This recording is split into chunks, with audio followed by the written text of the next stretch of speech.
I I think the first thing that's important when you look at the idea of taking something over is that I think a lot of us, especially when we're young, you're in a hurry to figure out like how you're gonna make it yours.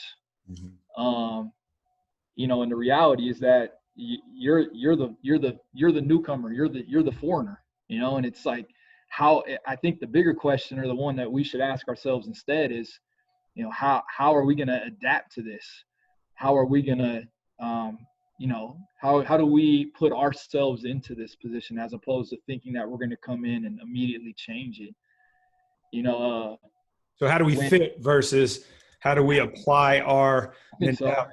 Yeah, I think so. And again, I think a lot of that just comes from what we see with professionals, because the professionals come in and clean house and bring in their guys and change the roster. And we don't have that luxury at the high school level, at least in the in the public domain.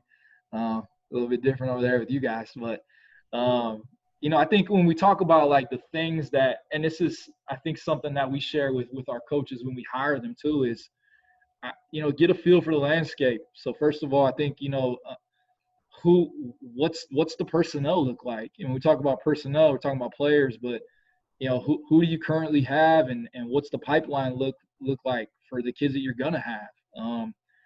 What how do they fit into what you think is your vision, and then how do you maybe need to change your vision based on the types of kids that you might be getting? I think another thing that's crucial is, and this is something I wish that I would have understood when I took my first job, is knowing who your allies are. Again, surveying the landscape of a campus, and which teachers are the ones that you can rely on.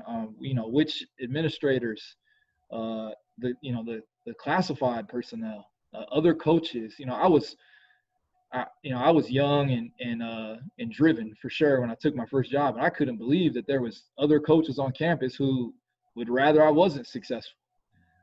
That just blew me away, and that's as an athletic director, that's something that I fight against all the time. Like, we need to be there for each other. We're unified as a department. Um, but and when we talk about allies too, like who's going to provide support for you, but more importantly, and when you're young you don't want this, but when you're older you do, and who's going to tell you the truth?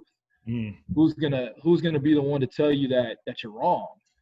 Oftentimes you can find people that cheer for you when you're doing well. I mean, we're winning 20 games a year for a stretch there, and we were probably doing a lot of things wrong, and I didn't have many people that would tell me that.